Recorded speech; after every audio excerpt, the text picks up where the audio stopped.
यो भिडियो मनोरञ्जनको लागि बनाइएको, यदि कसैको भावनामा ठेस पुग्न गए माफी माग्न चाहन्छु। दाइ तपाई त आन्दोलनमा जानु भएको थियो रे, आउनुस् त एकछिन कुरा गरौँ। म अहिले खाना खाएर आउँ कि खाना साना छोड्दिनुस् कि अहिले आउनुस् पहिले कुरा गरौँ। बिस्तारै बिस्तारै भइहाल्छ नि भाइ, किन हतार गरेको? राजा आउने बित्तिकै भइहाल्छ। राजा आएपछि चाहिँ के हुन्छ र त्यस्तो? मोदीले त नमस्कार गर्छ हाम्रो राजालाई, मोदीले सुधा नमस्कार गरेको हाम्रो राजालाई। अनि नेताहरू चाहिँ के गर्छन् त मोदीलाई? अहिलेको नेताहरू जाओस् त त्यहाँ गइसकेपछि त नेताहरू नमस्कार हजुर भनेर हिँड्छन्। ल छोड्नुस् यो नमस्ते समस्ते गर्ने कुरा। अनि तपाईँ राजा ल्याउने आन्दोलनमा आएर तपाईँको के भयो त? मेरो सिक्री नै लुट्यो बाबु, खत्तम। 2.5 तोला घर कसरी जानु अब? सिक्री लाएर आन्दोलनमा आएपछि त्यस्तै हो। अनि यो सिक्री लाने मान्छेलाई के भन्नुहुन्छ?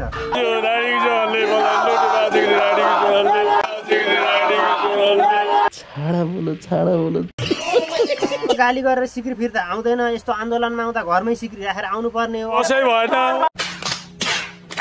अब के गर्नुहुन्छ त तपाईँ? अब के म के गर्ने? रुने बाहेक अब के गर्नु मैले अब? खत्तम। ल नरुनुस्, म तपाईँको सिक्री हराएको कुरा युट्युबमा भिडियो बनाएर हालिदिन्छु।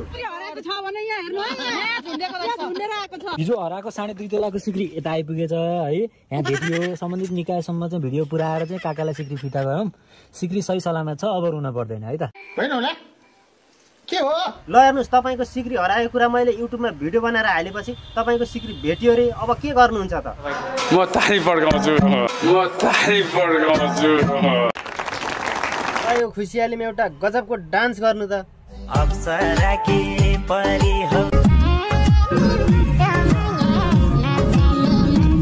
तपाईँ त कलाकार जस्तो लाग्यो। यत्तिकै सिक्री नै नहराई सिक्री हरायो भन्नुभयो, के हो?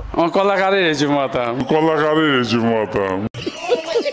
ए त्यसो भए तपाईँ आन्दोलनमा गएर भाइरल हुनलाई यस्तो गर्नु भएको हो? म पनि हुन्छु भने भए होइन। यस्तै भगवान्ले पनि अब विदेशबाट आएको काम नपाएर बेरोजगारी भइरहेको थिएँ, अनि गाउँमा शब्द लगाएको थियो, हेर्न भनेर गएको। मलाई नाटक खेल्नु दाइ भन्यो, खेल्छु नि भाइ भनी मैले। अनि यो 3 कुनेको आन्दोलनमा के को रोल गर्नु भएको थियो त तपाईँले? रावणको रोल दियो के पहिल्यै नै? रावणको रोल गर्नको लागि तपाईँले के गर्नुभयो त? अब निवेदन लेख्न गएँ 3 कुनेमा। अनि निवेदन लेख्न जाँदा के भने त पुलिसले? अनि यो भाइरल आयो भने पुलिसहरूले अनि भनिसकेपछि ल यसलाई थुन्न पर्छ भन्नुभयो मलाई। हो र? त्यस्तो भन्दा तपाईँलाई कस्तो लाग्यो? डर पनि लागेको छिन्। यसलाई थुन्न पर्छ भन्नुभयो, मलाई त डर पनि लागेको छिन्। शरीरले थुन्दा कस्तो लाग्यो त? त्यो आन्दा आयो मलाई त। ओहो मैले त यत्रो रमाइलो भयो जस्तो लाग्यो। एकैछिन कति हाँसेँ, एकैछिन टुहाँ पर्यो। ल छाड्नुहोस् दाइ यस्ता कुरा। अब तपाईँको घर परिवारको कुरा गरौँ। तपाईँको घर परिवारमा चाहिँ को हुनुहुन्छ?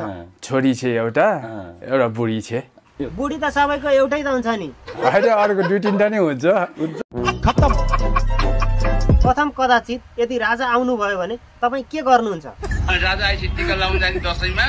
टीका लगाइसकेपछि राजाले दक्षिणा पनि दिन्छन् होला। दक्षिणामा चाहिँ तपाईँ के माग्नुहुन्छ? तपाईँलाई यो भिडियो कस्तो लाग्यो कृपया कमेन्ट गर्नु होला। अनि तपाईँले च्यानलमा नयाँ हुनुहुन्छ भने च्यानललाई सब्सक्राइब गरी हामीसँग जोडिनु होला, ताकि आगामी दिनमा पनि यस्तै किसिमका रमाइला भिडियोहरू हेर्न पाउनुहुनेछ भन्दै आजको भिडियोबाट बिदा हुन्छु। हाम्रो भेट अर्को भिडियोमा हुने नै छ। तबसम्मको लागि बिदा दिनुहोस्। जय नेपाल।